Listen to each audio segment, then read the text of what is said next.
आदाब नाज़रीन, आप देख रहे हैं जी सलाम। आपके साथ मैं हूं शबनम हसन। ईद उल अजहा को देखते हुए जहां मुस्लिम तंजीमों ने एहतियात के लिए एडवाइजरी जारी की है, वहीं यूपी हुकूमत ने त्योहार को लेकर गाइडलाइंस जारी की है। इससे पहले केरल सरकार के बकरा ईद पर लॉकडाउन में छूट देने के फैसले के खिलाफ सुप्रीम कोर्ट में एक अर्जी दाखिल की गई, जिस पर अदालत ने विजिलेंस सरकार से जवाब मांगा है। ये सारी कवायद मुल्क के इंसानों की हिफाजत को लेकर की जा रही है। हालांकि पहले ही कई मुस्लिम तंजीमों ने एडवाइजरी जारी कर मुसलमानों से बकरीद पर एहतियात बरतने की अपील की है। यूपी सरकार ने अपनी गाइडलाइंस में जरूरी हिदायत देते हुए कहा है कि इस मौके पर कहीं भी 50 से ज्यादा लोग इकट्ठे ना हो। साथ ही ये यकीनी बनाया जाए कि कोई ऐसा जानवर जो पाबंद हो उसकी कुर्बानी भी किसी सूरत में ना की जाए। इसके अलावा साफ सफाई की भी हिदायत जारी की गई है। हालांकि इससे पहले ही ज्यादातर गाइडलाइंस मुस्लिम तंजीमों ने पहले ही जारी कर दी थी।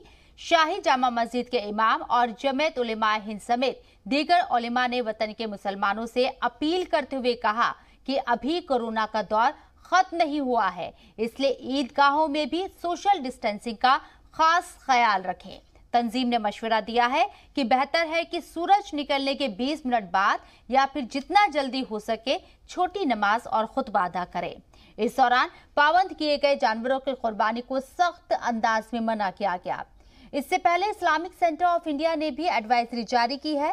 गाइडलाइन के तहत सिर्फ 50 लोगों को मस्जिद में नमाज अदा करने का मशवरा दिया गया। कुर्बानी के दौरान सड़क के किनारे, गली और पब्लिक जगह पर कुर्बानी नहीं करने की बात कही गई। मौलाना खालिद रशीद फिरंगी महली ने लोगों से नमाज के बाद कोविड के खात्मे के लिए दुआ की भी अपील की है।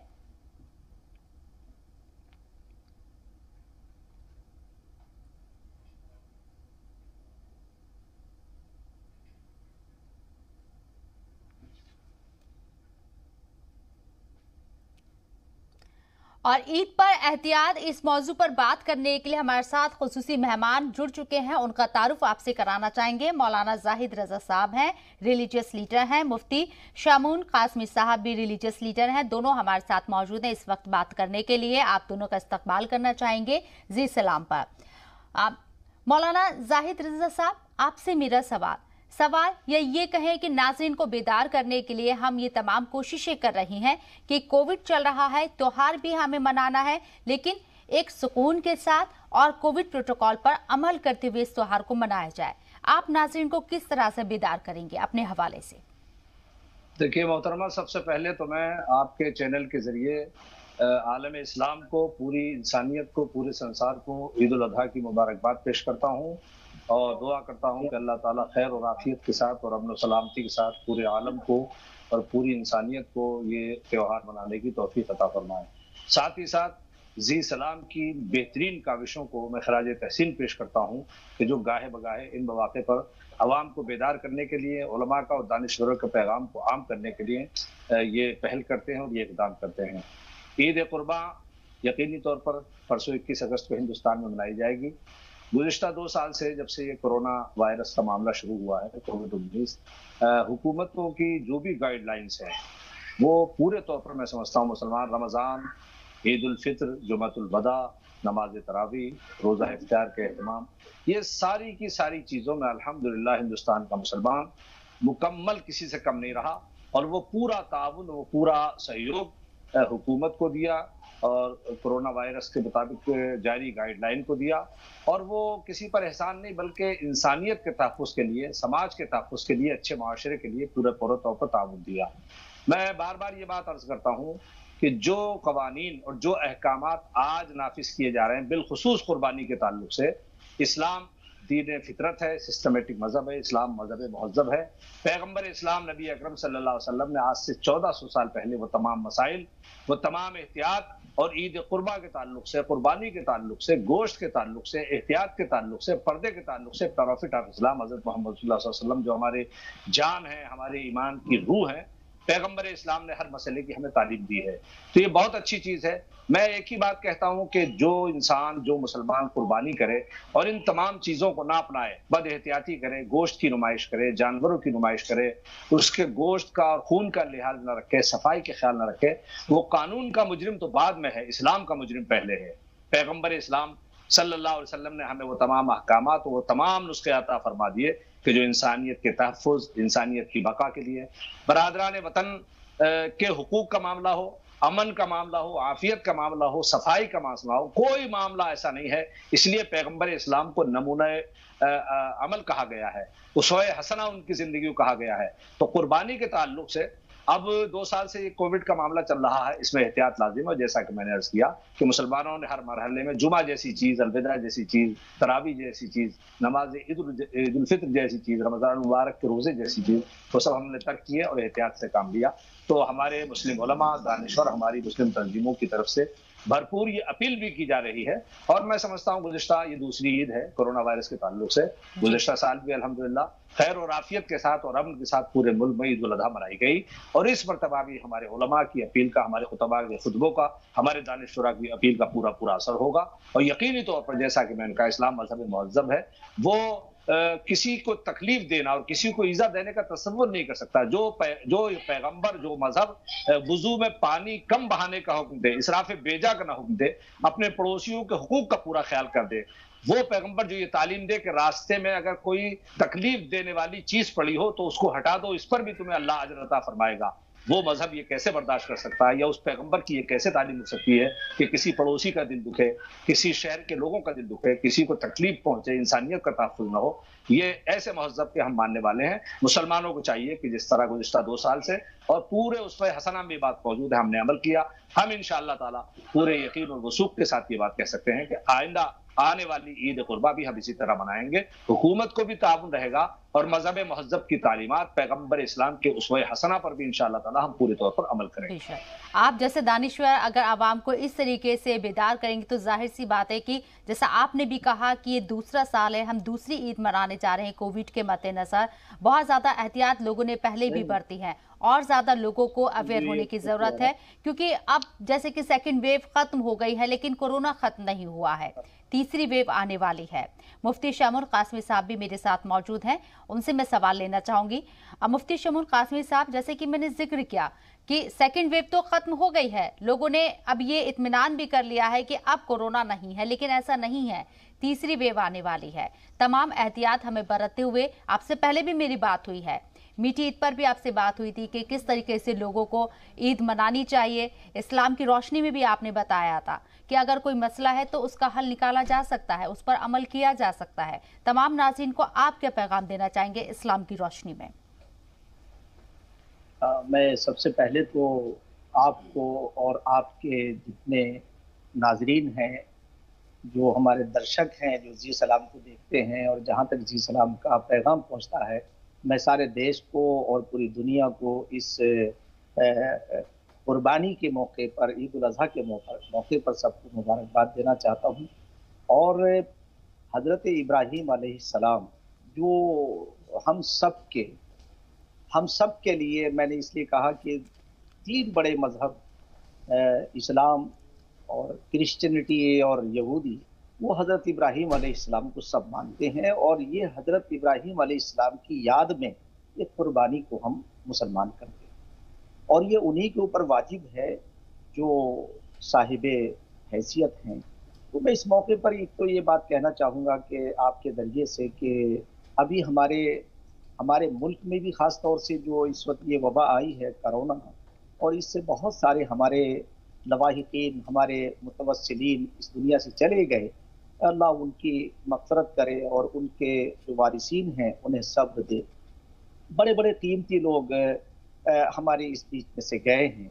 मैं अलीगढ़ मुस्लिम यूनिवर्सिटी से क्योंकि वाबस्ता हूँ, वहाँ सीनियर सेकेंडरी और सेकेंडरी जो बोर्ड है उसका मैं अभी मेंबर, मुझे प्रोफेसर वाइस चांसलर साहब जो हमारे तारिक मंसूर साहब हैं, उन्होंने यहाँ यूनिवर्सिटी के अंदर जब ये बहुत तेज़ी से वायरस अलीगढ़ की तरफ आया, तो यहाँ मैं आज आपको ये बात कहना चाहता हूँ कि हमारी अवेयरनेस ने, हमारी बेदारी ने आज उसी अलीगढ़ को कोरोना मुक्त जो है, वो आज कोरोना का कोई केस नहीं है। मगर कोरोना का कोई केस न होने का मतलब ये नहीं है कि हम अपने आप को लापरवाही की तरफ जाएं।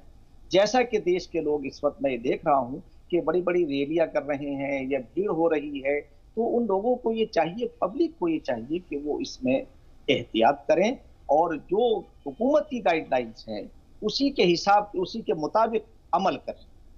ईद के मौके पर भी लोगों को यही करना चाहिए कि अपनी कुर्बानियां अपने घरों में करें, नमाजें घरों के अंदर पढ़ें, इबादत घरों के अंदर करें। सबसे अच्छी बात यह है कि अल्लाह तो हर जगह हाजिर और नाजिर है। वो हमारा मालिक जिसने हमें एक ही नरो नारी से सारे संसार को पैदा किया है। कुल्लुकुम बनी आदम, वो आदम मिन तुराब, हम सब आदम की औलाद हैं और आदम मिट्टी से पैदा किए गए। और जो इस मौके पे बहुत सारे लोग ये बात कहते हैं कि जैसे कहते हैं कि कुर्बानी का क्या मतलब है, इसके अंदर हमारी बहुत सारी चीजें इसमें छुपी हुई हैं। पहाड़ों पे बहुत सारे लोग रहते हैं, चाहे उत्तराखंड हो, हिमाचल हो, कश्मीर हो, और उन जगहों पे उनके पास कोई और साधन नहीं, वो बकरियां पालते हैं और वो बकरियां पालने के बाद पूरे साल का इंतजार करते हैं और उन्हें अच्छे दाम मिलते हैं। हमारी इकोनॉमिक्स जो है वो इससे डेवलप होती है, हमारे भाइयों को इससे रोजगार मिलता है। और ये जो लोग बात करते हैं, मैं तो एक बात कहना चाहूंगा कि वस्ल के असबाब पैदा हो तेरी तकरीर से, देख कोई दिल न दुख जाए तेरी तहरीर से। देशवासियों से मैं कहना चाहता हूं कि ये देश वो है जो रूहानियत के लिए जाना जाता है, जो एकता के लिए जाना जाता है, भाईचारे के लिए जाना जाता है। आज अगर हमारी वो रिवायतें अगर खंडित हो गई और हमने उन्हें दूषित कर दिया तो ये हमारा सबका नुकसान है। आज मजहब जो है, सारे मजाहिब वो इसी बात की तरफ हमें लाते हैं कि तुम्हारे अंदर करुणा हो, प्यार हो, त्याग हो, किसी की मदद करने का दायिया हमारे अंदर पैदा होना चाहिए। और वही चीज हर इंसान के अंदर है। हम हिंदू और मुसलमान नहीं, हम सिख और ईसाई नहीं, हम एक माँ बाप की संतान, हमारे नफे और नुकसान है। तो इसलिए मैं इस मौके पर सबसे पहले ये बात कहना चाहूंगा कि एक तो जो तीसरी वेव आने वाली है उससे हमें सचेत रहना है, हमें उससे बेदार रहना है, उसे हमें किसी भी तरह से, और उसके लिए एहतियात ये है कि जितना भी हो सकता है हम सोशल डिस्टेंसिंग का ध्यान रखें, मास्क लगाएं, और ज्यादातर, और जो सबसे पहले मैंने पहले भी कहा था कि जो लोग, बहुत सारे लोग आज भी ये गलतफहमी पैदा करना चाहते हैं, मैंने दोनों डोज जो अपनी वैक्सीन दोनों डोज लगवाई हैं, मुझे कोई ना कोई इसका साइड इफेक्ट है, बल्कि अपने आप को एक अच्छा से अंदर से फीलिंग महसूस होती है। तो जिन लोगों ने अभी तक वैक्सीन नहीं लगवाई है, नंबर 1 पर तो वो वैक्सीन लगवाएं, और वैक्सीन जितनी जल्दी लग सकती है उतना जल्दी आप जो है वो आपकी सेफ्टी होगी और मुल्क के लिए, मुल्क और मिल्लत दोनों के लिए भलाई का जरिया बने। तो इसलिए मैं अपनी बहन के जरिए से ये बात कहना चाहता हूं कि हमें अपने कर्तव्यों का, अपने फराइज का ध्यान रखना है कि कुर्बानी को किस तरह से करना है, किस तरह से जो इस्लाम ने बताया है। और इस्लाम तो अमन का मजहब है, शांति का मजहब है। अब अगर कोई उसे फॉलो नहीं कर पा रहा है या उसके ऊपर 10% अमल कर रहा है, कोई 5% कर रहा है, हमें 100% करना चाहिए। और जिस दिन हम हमारे अमल में, हमारे कहने, लिमा तक़ूलूना मा ला तफ़अलून, तुम क्यों वो बात कहते हो जिसके ऊपर खुद अमल नहीं करते हो। अगर मैं किसी बात को मानता हूं तो मुझे पहले अमल करना चाहिए। तो सफाई और रास्तों का साफ होना, हमारे घरों का साफ होना, हमारे शहर का साफ होना, ये हमारी जिम्मेदारी है। ये किसी के कहने से नहीं, बल्कि हमें अपनी जिम्मेदारियों का ख्याल रखना चाहिए। और जो हमारा फर्ज है वो ये है कि अमन और शांति किसी भी तरह से मुतासिर नहीं होनी चाहिए, किसी के जज्बात से जर्रा बराबर भी। इसलिए नहीं कि आप कमजोरी की और ताकतवर की बात नहीं है, बल्कि ये आपकी इंसानियत की और आपके फर्ज की बात है। अगर आप ऐसा नहीं करेंगे, सारे अल्लाह ही के तो बंदे हैं। अगर कोई इंसान आपसे नफरत भी कर रहा है तो आप उसकी नफरत का सबब पूछें, और सबब जानने के बाद उसकी नफरत को दूर करने की कोशिश करें, ताकि ये भाई और बहनों का परिवार इसी तरह से, किसी भी तरह से हमारा जो परिवार है वो खंडित नहीं होना चाहिए, उसे नुकसान नहीं होना चाहिए। और जिसे जहां कहीं किसी को दुख और तकलीफ पहुंचती है वो तो वही जानता है जिस दुख और तकलीफ से वो गुजरता है।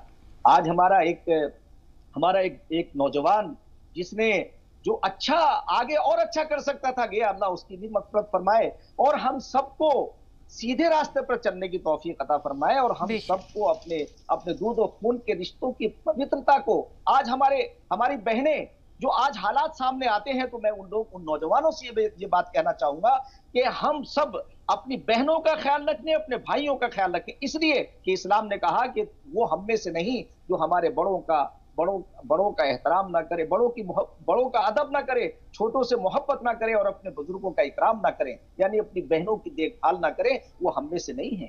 तो हमें आज इस मौके पर ये हमें अहद करना चाहिए कि हम एक अच्छे इंसान बन करके हजरत इब्राहिम अलैहिस्सलाम की जो तालीम थी, जिसे सारी दुनिया मानती है, कोई उससे इनकार नहीं करता। और कुर्बानी सारे मज़ाहिब के अंदर है, कोई मजहब ऐसा नहीं है, उसके नाम अलग हो सकते हैं, मगर कुर्बानी का जो ताल्लुक है, और इसका ताल्लुक इससे भी है, हमारी इक़्तिसादियात से भी है, कि अगर हम किसी एक बेचारा राजस्थान है या और जगहों पे हैं, वो जानवर पालते हैं पूरे साल, और उसका फिर हम जब वो मार्केट में आता है तो उसके दाम बढ़ जाते हैं, वो अपने ब्याह शादियां करते हैं, बहुत सारी चीजों में, तो लोगों को इसका पॉजिटिव लेना चाहिए। और खान पान के लिए जो बात करते हैं कि बहुत सारे लोग कहते हैं कि जीव हत्या, ऐसा नहीं है। हमारे मालिक ने सारी चीजों को हमारे लिए पैदा किया है, और फिर कहा कि तुम उसके लिए पैदा हुए हो। वमा खलक़तुल जिन्ना वल इंसा इल्ला लियअबुदून, कि हमने इंसान और जिन्नात को अपनी इबादत के लिए पैदा किया।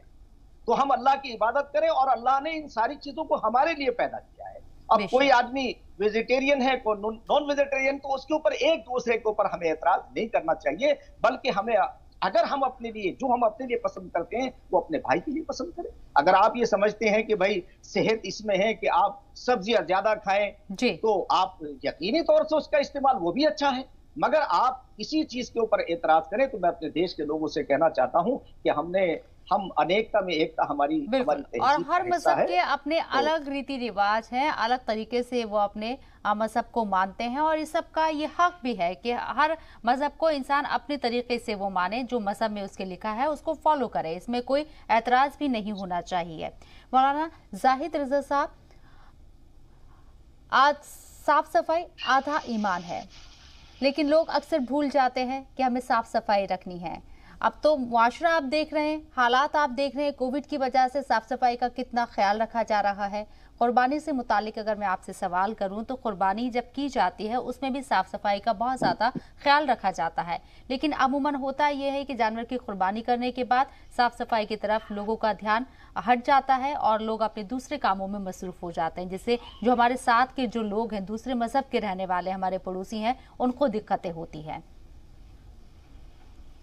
जी बहन, मैं अपनी बात यहाँ से शुरू करूंगा कि वो तरीके मुस्तफ़ा को छोड़ना है वजह बर्बादी, इसी से कौम दुनिया में हुई बेइख्तियार थी। ये मुकम्मल सच्चाई है कि मुसलमान जब जब शरीयत मुस्तफ़ा से हटेगा, तरीके मुस्तफ़वी को छोड़ेगा या इस्लामी अहकाम पर अमल नहीं करेगा, तो कहीं ना कहीं खतरात भी लाजिम हैं, खदशात भी हैं और बर्बादी के असबाब भी हैं। यकीनी तौर पर सफाई के बारे में इस्लाम ने जिस तरह तालीम अता फरमाई है, नबी अकरम सल्लल्लाहु अलैहि वसल्लम, जैसा कि मैंने अभी आपसे जिक्र किया कि चाहे घर की सफाई हो, रास्तों की सफाई हो, जिस्म और लिबास की सफाई हो, मुकम्मल तहारत, इसलिए तहारत को आधा ईमान करार दिया गया है। लेकिन ये भी सही है कि अब लोगों में बेदारी पैदा हुई, हुकूमतों के अहकामात, तदाबीर और साथ ही साथ इस्लामी तालीमात की तशहीर व इशाअत, तो कहीं ना कहीं इस बात का, चाहे वो शहर हो, चाहे देहात हो, चाहे गाँव हो, इस बात का ख्याल रखा जा रहा है कि मुकम्मल तौर पर कुर्बानी के बाद या इसके अलावा भी सफाई का लोग एहतमाम करते हैं, और जहाँ कमी रह जाती है वहाँ करना चाहिए। देखिए कुर्बानी, जैसा कि मुफ्ती साहब ने बहुत तफसील के साथ, कुर्बानी क्या है, कुरान करीम का वाज़ेह इरशाद है कि ला यनालुल्लाह लुहूमुहा वला दिमाउहा वलाकिन यनालुहु तक़वा, अल्लाह को तुम्हारे गोश्त की जरूरत है, ना तुम्हारे खून की जरूरत है जानवर के, वो तकवा तुम्हारी नीयत देखता है, परहेजगारी देखता है। तो असल क्या है, नीयतों पर मामला है। इसी तरह से हमारी निजी जिंदगी में भी, दाखिली जिंदगी में भी हमारी नीयत का, हमारे इखलास का बहुत दखल है। तो सफाई का तो बेपनाह इस्लाम में दर्जा है, और सफाई का इस्लाम में बड़ी अहमियत है, कुर्बानी के अय्याम हो या कुर्बानी के अलावा भी अय्याम हो। कुर्बानी में जो तसव्वुर है, जो आदम इल्म की बुनियाद पर यह हो सकता है कि जानवर को ज़बह करने का नाम, 3 दिन कुर्बान करने का नाम कुर्बानी है, नहीं, ये बड़ी हिकमतें इस्लाम के हर अमल में, हर वजूद में बेशुमार हिकमतें, सदा तदबीरें मौजूद हैं। कुर्बानी ये हुक्म है, एक तरह से ये कुर्बानी सिर्फ जानवर की नहीं है, बल्कि नफ्स की कुर्बानी है, घमंड की कुर्बानी, तकब्बुर की कुर्बानी, अपने अंदर छुपे हुए उन तमाम शयातीन उमूर की कुर्बानी है। ये सब चीजें जब कुर्बान हो जाएंगी, ये तो एक नमूना, एक तसव्वुर है, ये सब चीजें कुर्बान हो जाएंगी तो इंसान एक मुकम्मल इंसान बनेगा, एक मुकम्मल मुसलमान बनेगा, एक साले माशरा जन्म लेगा। ये मुल्क जिसका मुफ्ती साहब ने भी जिक्र किया, इससे अच्छा मुल्क नहीं है। कौमी यकजहती, गुलदस्ता, खुशगवार माहौल, उखुव्वत, मोहब्बत, भाईचारगी, मगर ये जभी होगा और जभी था और जभी रहेगा कि हम एक दूसरे के जज्बात का, एहसासात का ख्याल रखें, एक दूसरे की भावनाओं का आदर करें। हिंदुस्तान आज भी दुनिया के तमाम मुल्कों में, कहता हूं, मुझे बहुत से मौके पर गैर मुल्की भाई सऊदी अरब के सफर पर हज पे मिलते हैं। मैं बताता हूं अपने मुल्क की तस्वीर कि आज भी हमारे मुल्क में, हमारे हिंदुस्तान से अब तो ये 2 साल से हज का सिलसिला मुनक़ता हो गया। हुज्जाज किराम जाते हैं, हज का मौका है तो बरादरान वतन मिलने आते हैं, जब वो वापस आते हैं तो उनसे दुआ लेने जाते हैं। ये वहदत कसरत में वहदत और वहदत में कसरत, ये कहीं दूसरी जगह नहीं मिलती। तो हज का मौका हो या कुर्बानी का हो, तमाम उमूर में बेहतरीन हिकमतें, बेहतरीन असबाब और बेहतरीन हिदायतें और नसीहतें पाई जाती हैं। इसलिए मुकम्मल मुसलमान अमल तो कर ले, मुसलमान अपने उन तमाम फराइज पर, उन तमाम अहकामात और शरीयत मुस्तफा पर अमल करे तो एक अच्छा मुसलमान। सरकार दो आलम सल्लल्लाहु अलैहि वसल्लम का ये फरमान कि मन सलिमल मुस्लिमून मिन लिसानी व यदी, तुम में अच्छा मुसलमान वो नहीं हो सकता कि जिसकी जुबान और हाथ से किसी को तकलीफ पहुंचे। एक हदीस में सरकार ने फरमाया, आकाए दो आलम ने, कि तुम में अच्छा इंसान वो नहीं हो सकता कि जो अपने पड़ोसियों को हुकूक अदा न करे। ये सारा एक सिस्टम है, एनसाइक्लोपीडिया, एक तसव्वुर है इस्लाम का। और वो इस्लाम को अगर हम मानते हैं, इस्लाम की तमाम जो अमल करने के लिए कहा गया है उन चीजों पर आप अमल करते हैं तो जिंदगी बहुत आसान है, बहुत इजीली आप उसको फॉलो कर सकते हैं, किसी तरह की कोई दिक्कत नहीं होती है। लेकिन बशर्ते आपको अमल करना होगा। एक छोटे से ब्रेक के लिए हमें रुकना पड़ रहा है, जल्द हाजिर होंगे, आप कहीं मत जाइएगा।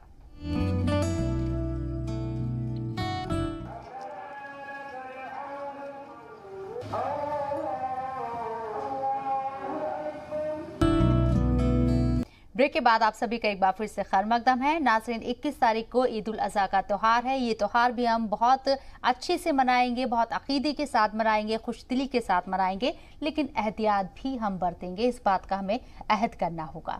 तमाम खास मेहमान मेरे साथ मौजूद हैं इस वक्त चर्चा में बात करने के लिए। ब्रेक पे जाने से पहले मौलाना जाहिद रजा साहब भी मेरे साथ जुड़े हुए हैं। इसके साथ ही मुफ्ती शमून कासमी साहब भी मेरे साथ इस चर्चा में मौजूद है बात करने के लिए।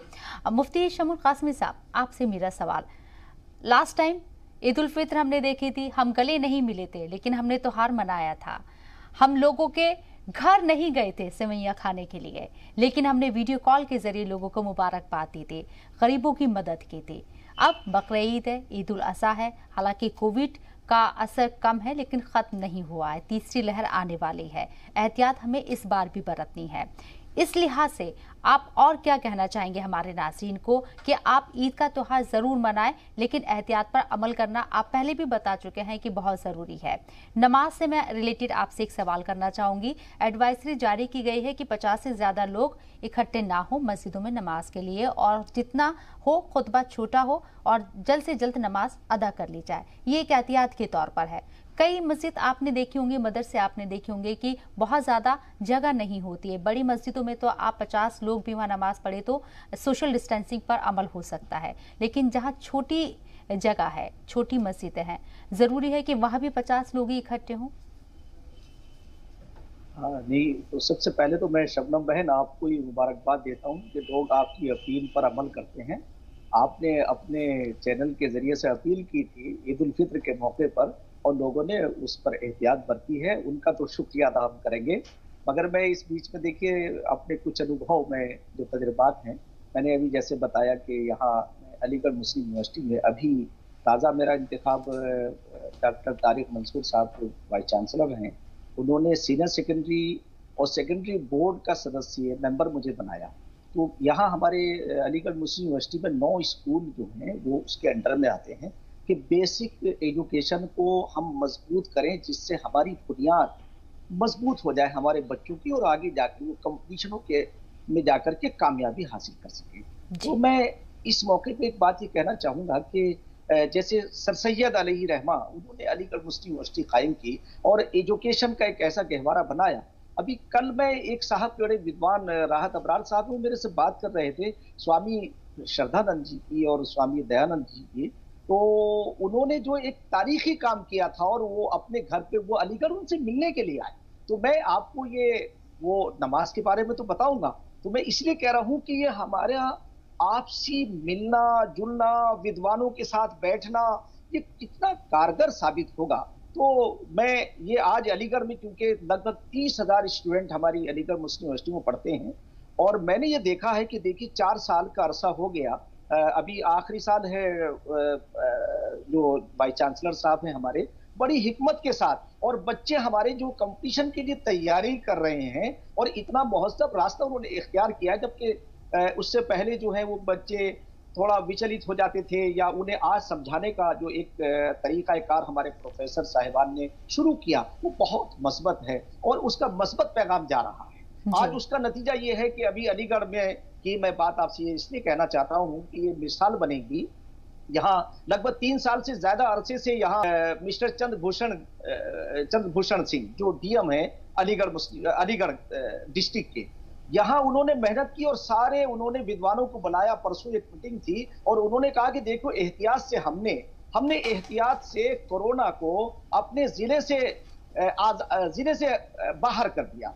तो यहाँ कोरोना जैसी बीमारी को एहतियात के जरिए से लोगों ने, इमामों ने मस्जिदों में ऐलान किए, विद्वानों ने लेख लिखे और अलीगढ़ मुस्लिम यूनिवर्सिटी के प्रोफेसरों ने अपने लोगों को बताया। और उसके बाद ये हुआ कि लोगों ने वैक्सीन थोड़ा कम लगवा रहे थे, लगवाई, हमने सबसे पहले लगवाई और लोगों से कहा कि हम इन बीमारियों से आपस में एकता के साथ ही हम एकता बना करके, भाईचारा बना करके बीमारियों को हम दूर कर सकते हैं, और उसके लिए सफाई सुथराई जो उसके लिए लाजिम चीज है वो जरूरी है। तो अब एक बात और ये आई कि एसएसपी साहब हमारे यहाँ आए हैं, तो नैथानी जी, तो वो कहने लगे पुलिस की बात आ गई। मैंने पुलिस की बात को लोग नहीं जानते, हम जानते हैं। मैं दुनिया भर के, मैं खास तौर से देश के मुसलमानों से कहना चाहता हूं कि पुलिस का आप उसे सपोर्ट करें, आप उन्हें भी देखें कि किस तरह से रात दिन वो ड्यूटी देते हैं, प्रशासनिक लोग किस तरह से ड्यूटी देते हैं। आप उन्हें अपने परिवार का आदमी समझ करके उन चीजों को हाईलाइट, उन्हें उन चीजों को सपोर्ट करें। अगर आप ऐसा करेंगे, ऐसा माहौल बनाएंगे, तो ये देश जो हमारे बुजुर्गों का सपना था कि हम स्वस्थ रहें, हम आगे बढ़ें, हम शिक्षित हों और हम पूरी दुनिया के अंदर जाकर के पूरी दुनिया को अमन का पैगाम दें। वसुधैव कुटुंबकम अल खल्क़ु अयालुल्लाह। तो इसी तरह से जो नमाज के बारे में आपने कहा, तो हमने सोशल डिस्टेंसिंग का ध्यान रखा और मस्जिदों में 5-5 लोग थे, 5 से 6 आदमी नहीं आया। जाओ मस्जिद, चाहे वो दिल्ली की जाओ मस्जिद से लेकर के जितनी भी जाओ मस्जिदें हमारे यहाँ हैं, लोगों ने उसके ऊपर मुकम्मल तौर से अमल किया है। आज भी मैं ये बात आपके जरिए से और आपकी इस अपील को, आपकी अपील को अपने मुंह से कह रहा हूं। ये हमारी बात नहीं, हमको अपील करने, ये नहीं कि आप हमारी बात मानेंगे, आप अपनी बात को मानें, अपना ख्याल रखो, अपना ध्यान रखो। वो जैसे कहा कि अपने मन में डूब कर पाजा सुरागे जिंदगी, तू अगर मेरा नहीं बनता ना बन, अपना तो बन। तो इसलिए हम लोगों से ये बात कहना चाहेंगे कि नमाज घर में भी, अगर आप 4 लोग हैं तो घर में भी पढ़ सकते हैं और मस्जिदों में भी पढ़ सकते हैं, मगर 50 से ज्यादा लोग नहीं जाने चाहिए और 2 मीटर की दूरी पर, कम से कम 2 मीटर नहीं तो 1 मीटर की दूरी तो जरूर होनी चाहिए, वो लाजिम करार दे लें अपने ऊपर। और मैं आपको बताऊं कि किस तरह से जो लोग हमारे लोगों में मुआनका करने का, मुसाफा करने का बहुत शौक है, क्योंकि वो सुन्नत भी है। मगर मैं लोगों को एक बात बताना चाहता हूं, बहुत सारे लोग जब कभी हम उनसे कहते हैं भाई जरा हाथ मिलाने में एहतियात करो, तो एक साहब बहुत अकीदतमंद जो हमें आए वो हाथ मिलाने लगे। मैंने उनसे कहा जरा रुको, फिर मैंने उन्हें समझाया। मैं शबनम बहन आपके जरिए से बताना चाहता हूं, मैंने उन्हें समझाया कि देखो आपको नहीं पता कि मेरे हाथ को क्या लगा हुआ है। बाज लोग क्या होते हैं कि एकदम हाथ जो है बात करने के बाद, हाथ मिलाने के बाद नाक पर, मुंह पर और आंखों की तरफ जाता है और इससे ही ये वायरस अंदर जाता है। लोगों ने इन बातों का ध्यान दिया है तो बहुत सारे लोग इस बीमारी से इसी बिना पर बच गए। मैं फिर कहना चाहता हूं कि सोशल डिस्टेंसिंग को अपने ऊपर फर्ज करार दें, और जैसे आप फर्ज करार देंगे तो आप सारी बीमारियों को से दूर रह सकते हैं। और मैंने तो अभी 21 जून को स्वामी रामदेव जी महाराज के यहाँ मैंने ये कहा कि अल्लाह और ओम के ऊपर बात थी, तो मैंने उस वक्त कहा कि ओम का, मैंने, स्वामी जी ने मुझसे पूछा इस पे क्या मामला है आपका, स्वामी रामदेव जी, तो मैंने कहा जरा आप ओम की व्याख्या करें। तो उन्होंने कहा अजर अमर, हमेशा से है, हमेशा रहेगा और सर्वव्यापी, निराकार। तो मैंने उनसे कहा कि जरा सूरे इखलास हम कहते हैं, कुल हु अल्लाहु अहद अल्लाहुस समद लम यलिद वलम यूलद वलम यकुल लहू कुफुवन अहद।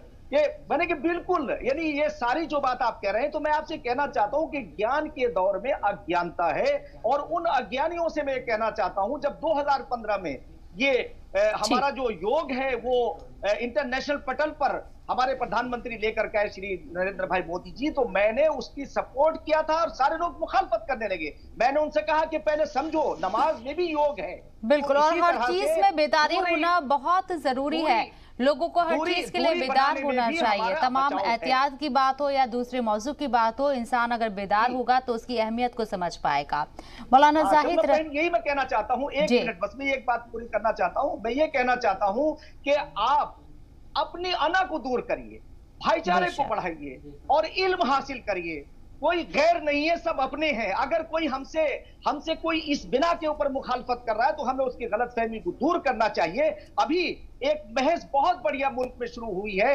अभी आरएसएस के चीफ मोहन भागवत जी ने कहा है कि हमारा डीएनए एक है। यकीनी तौर से हम एक ही नरो नारी की संतान, एक ईश्वर का परिवार है। सारे मुसलमानों से कहना चाहता हूं और अपने हिंदू भाइयों से कहना चाहता हूं, ये मुल्क बहुत प्यारा है, इसे बचाइए, इसे आगे बढ़ाइए। ये बहुत खूबसूरत गुलदस्ता है और हर मजहब के फूल इसमें मौजूद हैं हिंदुस्तान के अंदर। तो इसलिए मैं मुसलमानों से कहना चाहूंगा और आपसे भी मेरी दरखास्त है, आपने मुझे समय दिया, सुना, मैं आपका शुक्रगुजार हूं कि मुसलमानों से अपील करना चाहता हूं कि अपने दिल को कुशादा करके अपने भाइयों का को गले से लगाइए और राजनीति की पवित्रता, ये जो अपवित्र हो गई है, उसे पवित्र करिए। आज जो हालात हमारे सामने है वो ये है कि हमारे बच्चों को आज जो हालात आए, कुदरत कौन सोच सकता था कि कोरोना आएगा और इस तरह से वो किसी की जात देखेगा ना किसी का। और यही हम लोगों को भी कहना चाह रहे हैं कि कोरोना किसी आमो खास को नहीं देख रहा। अगर आप एहतियात नहीं बरतेंगे तो वो आपको भी मुतासिर करेगा।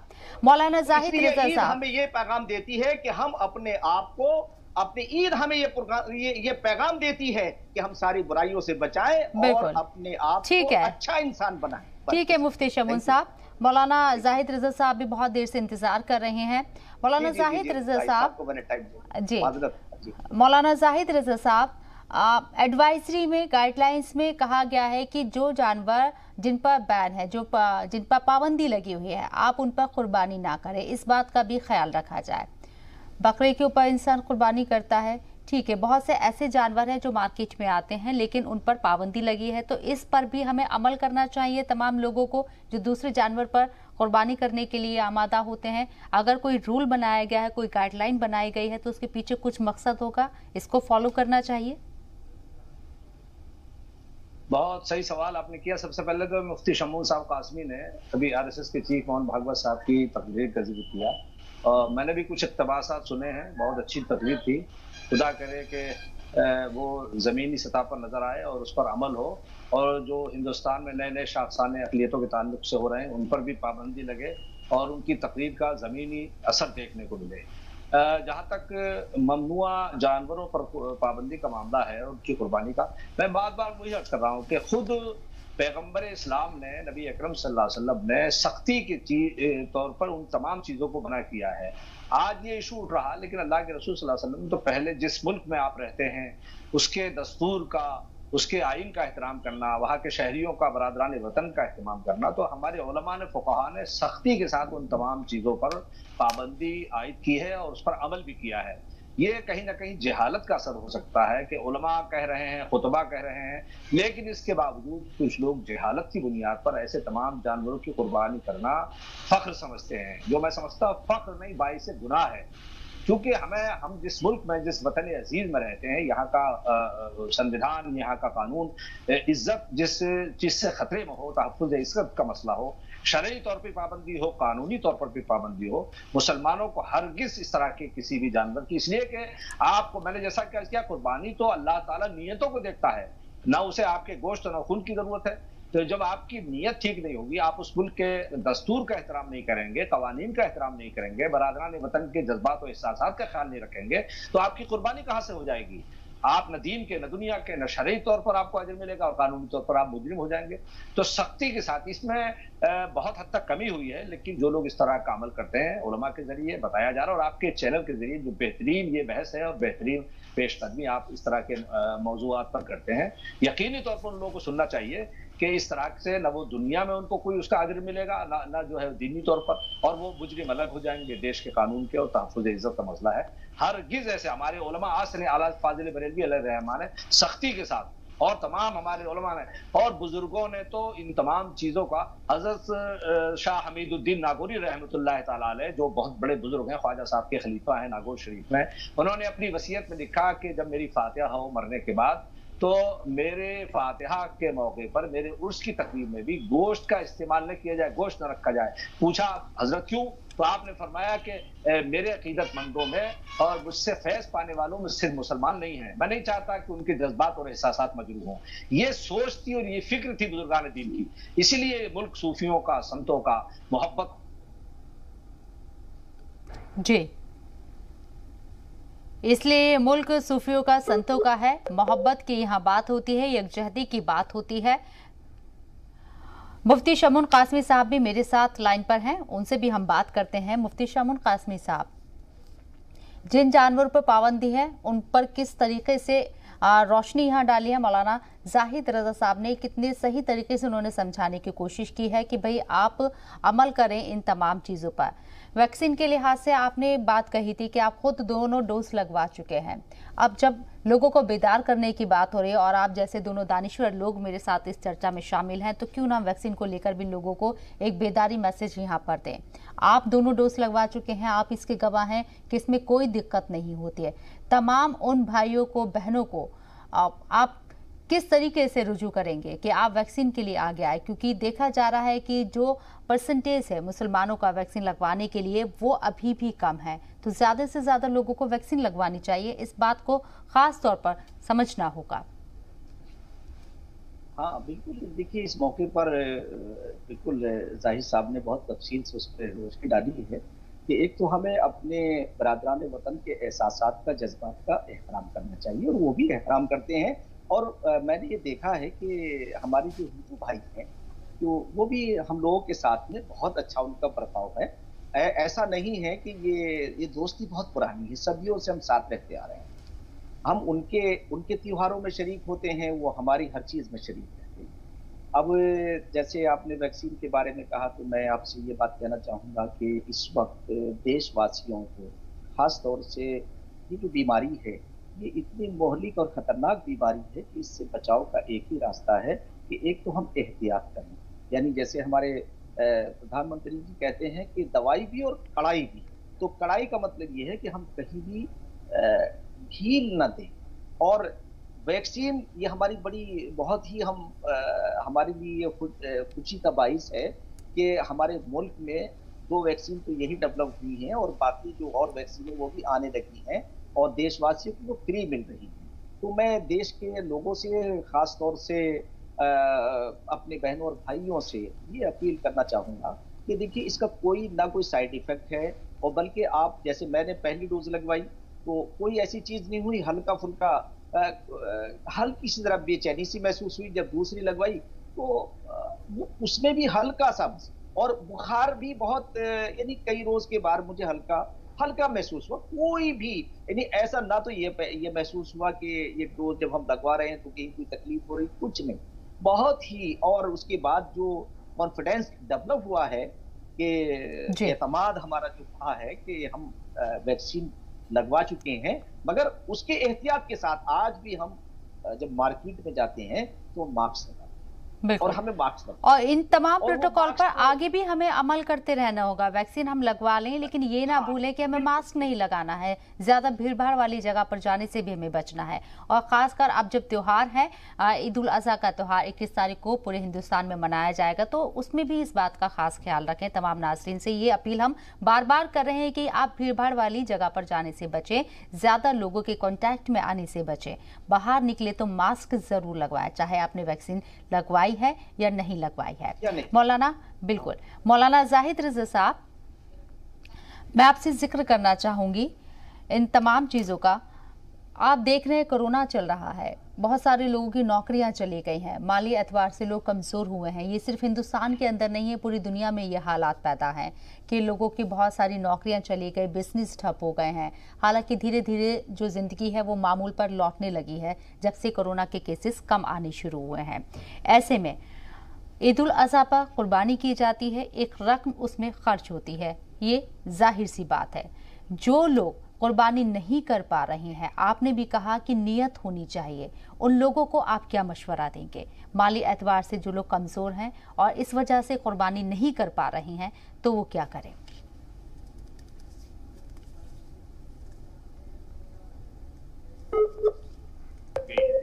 ज़कात के लिए भी यही मसला है और कुर्बानी का वजूब भी उन्हीं लोगों पर है जो साहिब इस्तिताअत है। ये बेशक 2 साल का जो अरसा गुजरा, इसमें बहुत अच्छे अच्छे लोग टूट गए, इक्तिसादी बदहाली और जो परेशानियां सामने आई हैं वो सूरज से ज्यादा रोशन है। लेकिन ये भी सच्चाई है कि अल्लाह ने बहुत अहले खैर हजरात पैदा किए और जितना मुमकिन हुआ गुज़श्ता साल भी इस साल भी उनको भरपूर ताउन करना चाहिए और गुज़श्ता साल से लेकर अब तक लोगों ने काफी हद तक ताउन किया है। लेकिन कुर्बानी का चूंकि कोई बदल नहीं है, कुर्बानी का कोई मुतबादिल नहीं है, कुर्बानी का जो वजूब है, दुनिया की दौलत हम एक तरफ खर्च कर दें और जो वजूब है वो पूरा ना करें, ये ज़कात अदा ना करें, तो वो शरई तौर पर वो तो मुमकिन है। तो पहला तो उलमा का मैं कई मुफ्तियान इकराम से भी पता कर चुका हूँ, मैं आपके चैनल के जरिए से ये बहुत अदब से गुजारिश करूंगा और मुफ्ती साहब भी मेरी बात की तायद करेंगे कि जो लोग वजूब वाजिब वाली कुर्बानी करते हैं यकीनन वो मुसल्लम है, उनको करना ही पड़ेगी। लेकिन जो लोग नफिल कुर्बानी करते हैं उनके लिए मेरी गुजारिश है और ये फिक़ही मसला भी है कि वो नफिल कुर्बानी न करके उस रकम को गुरबा, यतामा और मसाकीन में तकसीम करें। इस पर इजमा है और उलमा इकराम की मुत्तफ़िक़ राय है। नफिल कुर्बानी बहुत से लोग करते हैं, साथ साथ हिस्से डालते हैं और साथ साथ इसके अलावा बकरे भी कई लेते हैं, तो नफिल कुर्बानी। तो नफिल कुर्बानी के लिए उलमा इकराम का ये फरमान है कि वो न करके और उन गुरबा, यतामा, मसाकीन में ख्याल रखें। इस्लाम वैसे भी अखुव्वत का, मोहब्बत का, सिले रहमी का, मसावात का मजहब है, इमदाद का मजहब है।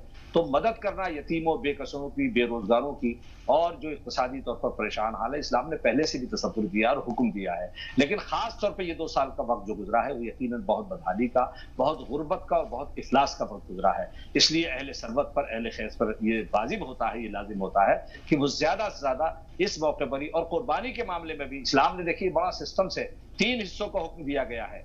एक हिस्सा अपना, एक हिस्सा अपने अहबाब का, दोस्तों का, और एक हिस्सा खास तौर पर यतीमों का, गरीबों को, मिस्कीनों का। और मुमकिन हो तो दोनों हिस्से उन पर खर्च करें। उसमें भी यही हिकमत है कि जो लोग इस महंगाई और गिरानी के दौर में खरीद नहीं सकते, कम से कम वो गोश्त उन तक पहुंच जाए, उन गुरबा, यतीमा और मसाकीन तक पहुंच जाए। तो इस मौके पर भी जितना मुमकिन हो सके, चूंकि आपको इल्म है कि अच्छे से अच्छे लोग टूट कर रह गए हैं, बड़े बड़े लोग, सरमादार लोग परेशान हैं, मगर इसके बावजूद भी अल्लाह ने अपने बंदों के दिलों में खौफ डाला है। गरीबों और यतीमों की मदद करने का जज्बा उनमें पैदा हुआ है। तो वो इस मौके पर भी और साल में जितना भी मुमकिन हो सके अपने अम्वाल में से उन गुरबा, यतामा, मसाकीनों का ख्याल रखें। नबी अकरम सल्लल्लाहु अलैहि वसल्लम, मैं बार बार इसलिए कह रहा हूँ कि अल्लाह के रसूल का एक फरमान फरमाया कि उस शख्स के पर वो लुकमा हराम है कि जो खुद तो पेट भर कर खाए और अपना पड़ोसी उसका भूखा रहे। आप देखिए इस फरमान में कितनी बड़ी हिकमत पाई जाती है कि उस शख्स का खाना, उस शख्स का वो लुकमा हराम है कि उसके पेट में पहुंच जाए, वो भूखा, वो पेट भरकर खा ले और उसका पड़ोसी भूखा रहे। और पड़ोसी के लिए तखसीस नहीं है कि वो हिंदू हो, मुस्लिम हो, सिख, ईसाई हो। पड़ोसियों के बारे में सरकार दो आलम सहाबा फरमाते हैं कि जब हुजूर पड़ोसियों के हुकूक बयान करने आते थे तो हमें ऐसा लगता था कि अल्लाह के रसूल कहीं हमारे मीरास में से, कहीं प्रॉपर्टी में से हक तो नहीं दे रहे हैं। इतने हुकूक पड़ोसियों, बार बार ये सवाल होता था कि अल्लाह के रसूल अगर हमारा पड़ोसी को मुस्लिम ही क्यों ना हो, आपने फरमाया कोई भी ना हो। तो हुकूकुल्लाह के साथ साथ हुकूकुल इबाद पर, और उन हुकूकुल इबाद में बंदों में यतीम, मिस्कीन, गरीब, बेवा, वो सब लोग आ जाते हैं।